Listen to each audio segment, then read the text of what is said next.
How's it going, guys? In this video, I'm going to show you how to install the Grom VLine. Now, you may have been part of the recent group buy on the GX470 forum, or you may just be in the market for one of these Grom units and want to know if you can DIY install it yourself before you bite the bullet and spend the money on the system. So I'm going to do a full install, try to show you how to do it the best I can, and then I'm going to do a review of the system and how it works. So let's go take a look. Alright, and to start off, let's unbox the unit. This is what the back looks like, or I guess it could be the front as well. This is the other side. Underneath here, I think it was laying on top of the unit when I got it, so I think it's that extra that I checked. So these Y harnesses, these replace the factory system and basically send signal over here to your VLine. And there should be one more Y harness. Okay, and these look like Toyota factory harness connections. And then this one looks like it corresponds to this long one. This extra harness that I was talking about earlier connects in here. Okay, and to start out with, get your plastic tools out. Just like I showed you in the other video where we vinyl wrapped the wood trim in here, you're gonna go ahead and get these two side plastic pieces off, right here and right here. Okay, you just pry up under them and they'll come out this way. Pry up under here, it'll come out this way towards you, and you just pull these out carefully and work your way up so you don't crack the wood right here in these weakest points. If you want to learn more about how to do that, go ahead and check out that video where I do the vinyl wrap of these.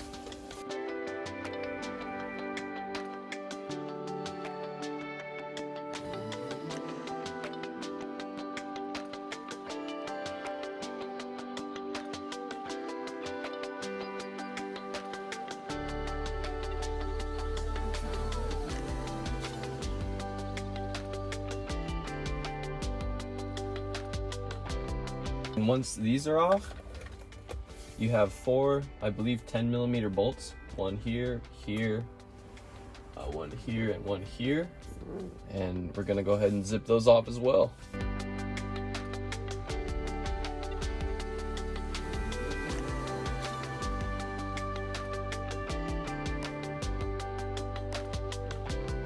Now I'm gonna start removing the glove box, which sounds scary, but it's really not. It's meant to be removed to replace your cabin air filter. So to do that, you're gonna find this little cable.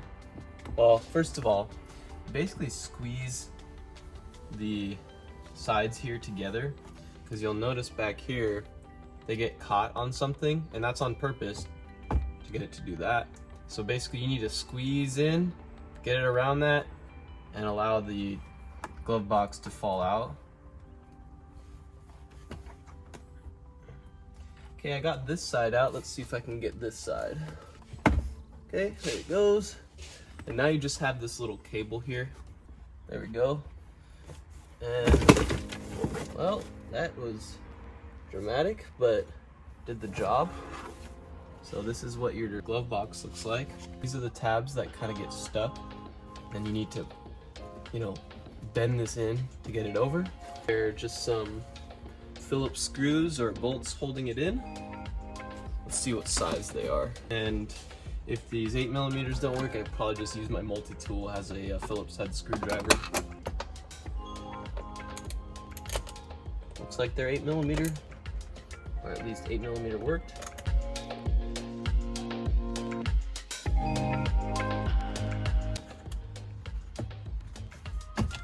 Okay. And there's some clips in the bottom here that you kind of need to disconnect.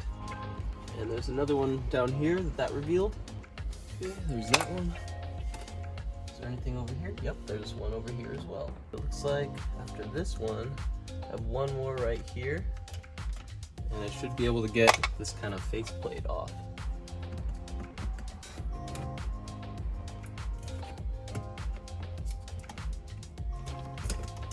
Just these three kind of clips that pop out. Then just gonna work my way around until this comes loose, and let's see, what am I getting caught up on? All right, cool. And there's this little light that you can disconnect if you want. And also, it'll save my battery from going dead while I'm working on this. There's another clip that controls this switch right here that kind of tells the light to turn on. I'm just gonna unclip that as well.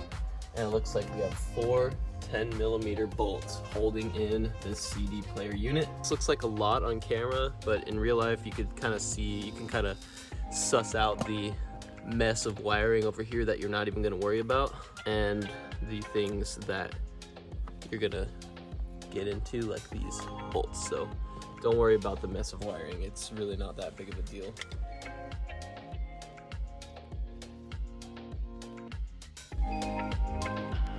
Right, and all those bolts are out. Now you can drop the CD player out and you'll see a plug right there. You just go ahead and yank this out. And that's what it looks like. Next, we're gonna look into getting behind the stereo here. Should be able to get this moving forward since we did remove those bolts. So let's get going with that.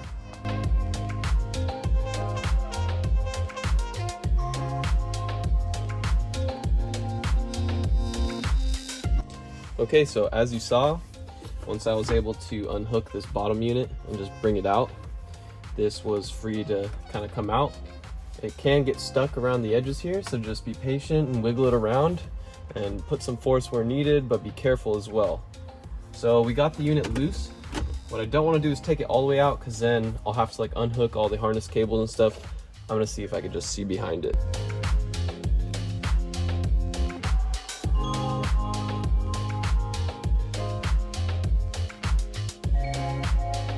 These are the 3 cables that plug into the back there. Okay, you're going for this one that plugs in on the right side. And if you're ever confused about this, you're supposed to plug that factory cable into the female side of the Y. So you could just test these out and see if they fit, honestly. And you'll notice that this is the only one that fits. I've never worked on a stereo before, so I want to make sure that you guys have the confidence to go into this knowing that it'll be okay, you'll be able to figure it out. I pulled this out of the factory location and plugged it in the female side of the Y, get the male side of the Y, and put it back where you found the factory one.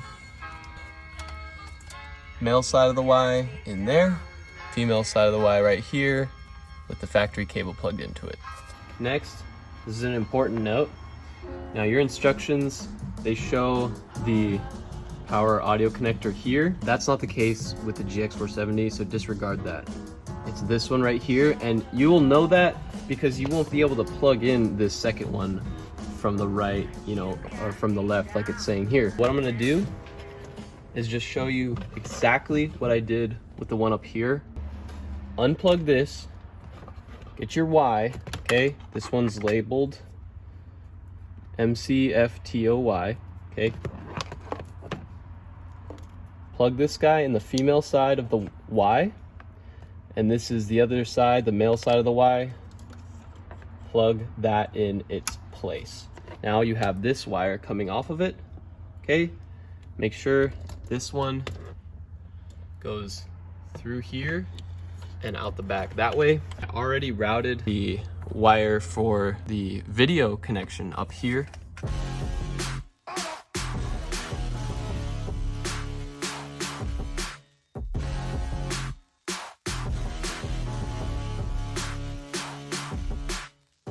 Here is your final setup, guys. Let me go through it real quick. Go around here. The video one can go above here. It doesn't need to go through this. And there's your Y like we talked about. For audio, it's right here. And it needs to go through there.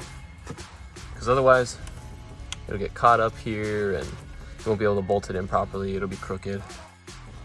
Now we're gonna talk about mounting this. So if you remember from when we took this out, this light bulb is at the top of your glove box, and I want my VLine to sit like just like this. That's what these look like. Just simply go into the side here. They're indented, so you'll know how they go. And there's 4 itty-bitty screws in here to secure them to the V-line.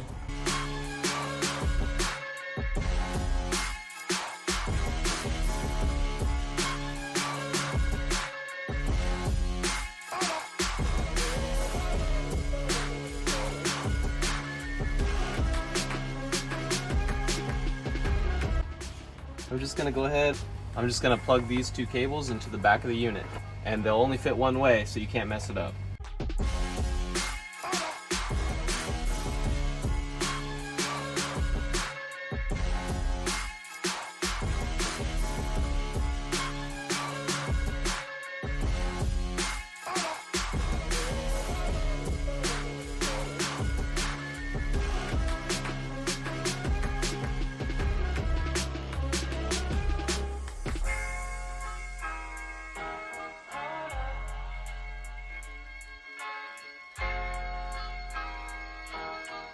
Alright, now I'm going to figure out how to route this microphone while I have everything semi-apart still. You got me down again.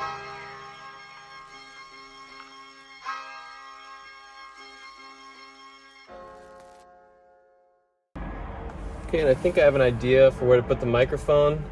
I don't know if you guys will like it, but we're going to go for it. I'll save this stuff for later when I feel like setting up the GPS over there. So we'll hold this in reserve for now. I just want to get the whole interface working first.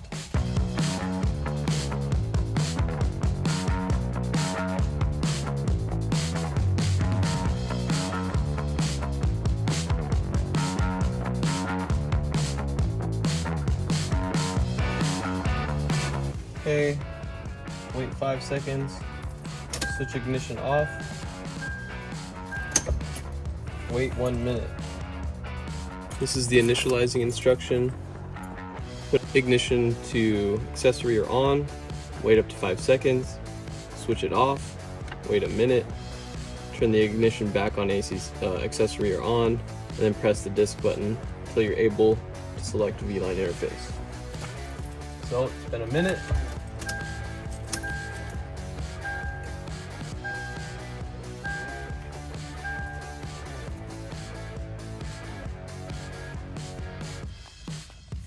Awesome.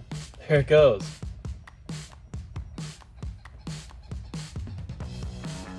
Okay.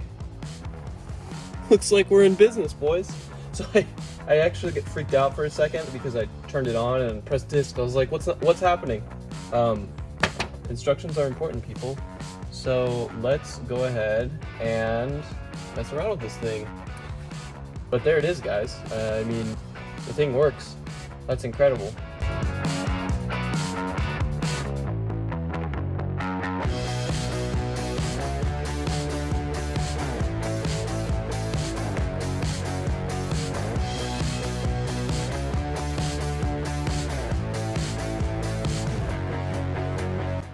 Okay guys, everything is back in place, and you can see I just got the microphone hanging out right here.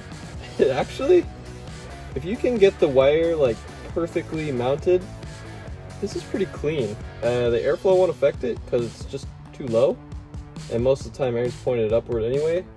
So I'll get back to you on this. I think this might be a good mounting idea if you guys want to put zero effort into it, basically.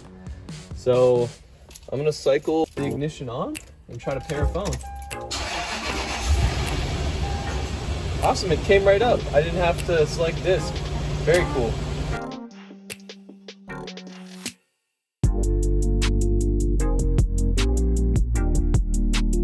V-line 2 right here. Let's pair.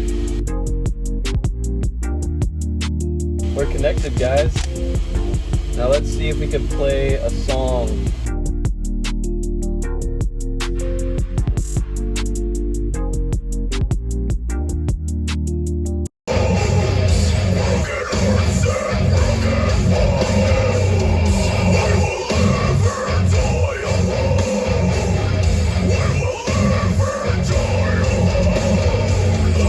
guys, it works. I'm so excited about this. This is the one complaint my wife had, and I had to get her something like this in order to get her to drive this car. So this is awesome. And looks like, you know, it's not the fastest thing ever, but it seems to work pretty good. And I'm gonna set up Apple CarPlay and all that stuff, and I'll have a review in a couple weeks or so. Okay guys, well that's it for today's video. As you can see, everything installed cleanly back together again. And here's the unit. Now if there's one thing I would do again, it's mounting this thing a little bit further back, because as you can see, when you try to plug in a USB cable or something, yeah, it's a little too close for comfort on closing the glove box. It would work, but you know, I would just push it back a little bit more. Other than that, everything works flawlessly. I was already able to get Apple CarPlay to work, and it synced all the contacts, did everything. The only shortfall is, you all knew this getting into this product, is that you're working with an old touchscreen. So, you know, if you're aware of that and you don't mind, it's actually a pretty good system. So I'm looking forward to using it more. If you guys have any feedback for me, let me know, and we'll see you in the next video.